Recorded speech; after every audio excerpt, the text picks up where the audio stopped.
As of late, I've been reading a lot of The Amazing Spider-Man. As a kid, I couldn't afford to pick up all of the Marvel masterworks, but now that I can, I've really been enjoying my read-through. It's gotten to the point where I've read past Ditko's artwork, and now I'm reading through the John Romita Sr. era.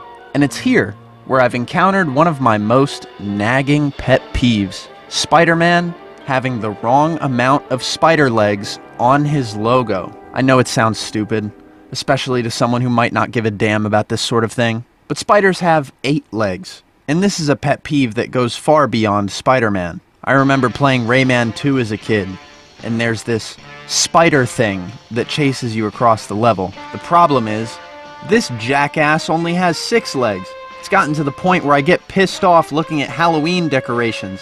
Whoever designed this image is a fucking moron. But you know what? These guys aren't getting paid to think about spiders. These guys have no stake in the spider game. What about John Romita Sr. here, the artist responsible for drawing Spider-Man?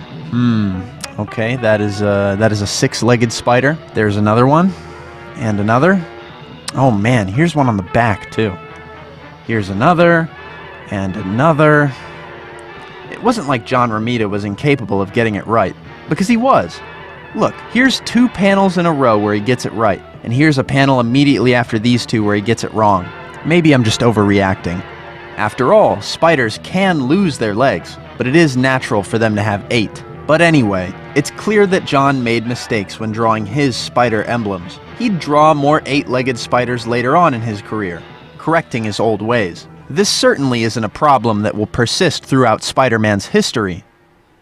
In 1995, Marvel came out with a character called Flipside. He was an evil android Spider-Man that combined both the likenesses of Venom and Spider-Man. He only had 4 spider legs on his spider emblem.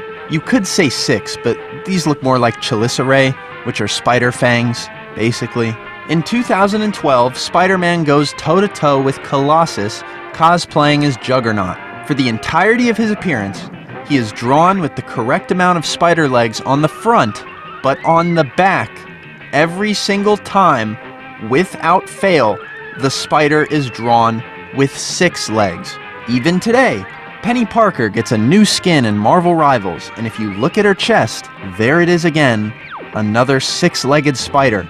On her back, she has a spider plushie. Imagine my finger quotes. Why am I finger quoting? This fucking thing has 6 legs.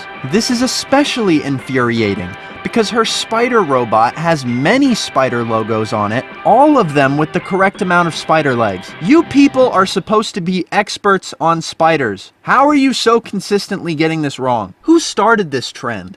Who has been telling people that spiders have 6 legs? Oh, it's you. Good old Spider-Man 67. Many people's first introduction to Spider-Man. Not me, though. The first time I ever saw Spider-Man was in the Raimi movies. This Spider-Man is most famous for his ridiculous antics. He was a star of meme culture, back when Impact font was the funniest thing in the world. His meme ability still persists to this day, with the Spider-Man point meme.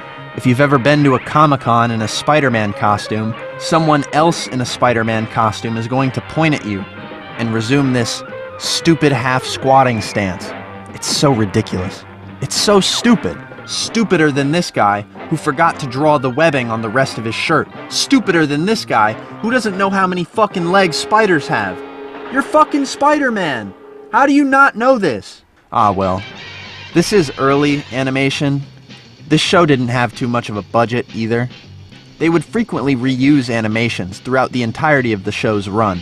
There were some points when the show would realize that they've been drawing ants on Spider-Man's chest, correcting the mistake with an extra 2 legs, but that mistake would reappear due to the animation reuse, since they would use shots from before they realized their mistake. Is it really that big of a deal? Can I really stop myself from enjoying something just because Spider-Man has the wrong amount of spider legs on his chest? Well, yes I can, but I won't. And to prove how much of a good sport I am, I'll make this suit myself. Why not? I think it'd be really easy. For the red sections, I'll use some red Liverpool. I know it's odd, using detailed fabric on such a flat suit, but I can't help myself. I needed some fancy fabrics to look at. Plus, this stuff is durable, and I'll need some durable fabric next to this thin blue I'll be using. I wanted to use this blue for an advanced suit, but once it arrived, it was much thinner than I thought it would be. And if I'm making that suit, it won't be with crap fabric, so I'll just use it here. There isn't much else to note about the materials, but I did use some faux leather for the back logo, which has been sewn onto the costume. And once the costume was all sewn together, I began to draw on the costume's sparse web pattern in Sharpie. I know some people might have wanted me to use puff paint, but I didn't think it'd be appropriate for this costume to have such effort put into the webbing. This is the same guy that leaves half of his suit unwebbed, for God's sake. The mask was nothing special. The lenses are where I switched things up a bit. I wanted to do something unique for this costume, so instead of bordering the white bits with foam, like I usually do, I ended up sewing black borders onto the mask itself, and then I glued the eyepieces on top of those black fabric pieces, using a method I've shown you all in the past, except this time on a much smaller scale. And that was pretty much it. Now to go run around outside with this costume on, looking like a complete dumbass.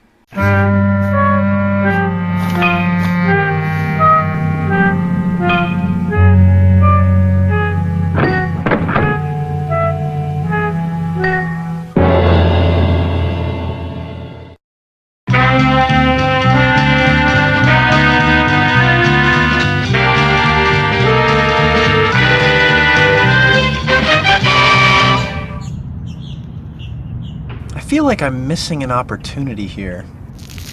Like, just running around and posing in the suit isn't enough. Wait a minute, I've got an idea. This is gonna be good. There we go. Now I feel like I'm really capitalizing on what made this Spider-Man so popular. As much as I complained about the whole six-legged spider thing, I had a lot of fun making this costume, and this video as well. Usually, I'll make a costume and store it away in my closet forever.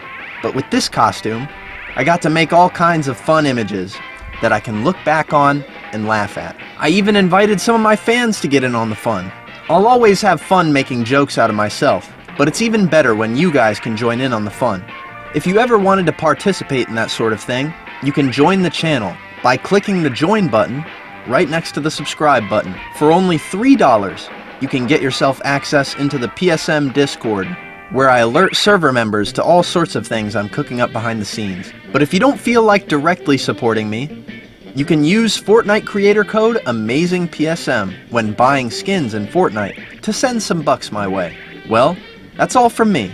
I'll be seeing you guys next time.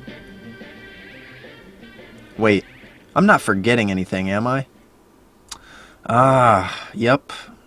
Couldn't get through this video without this stupid gag.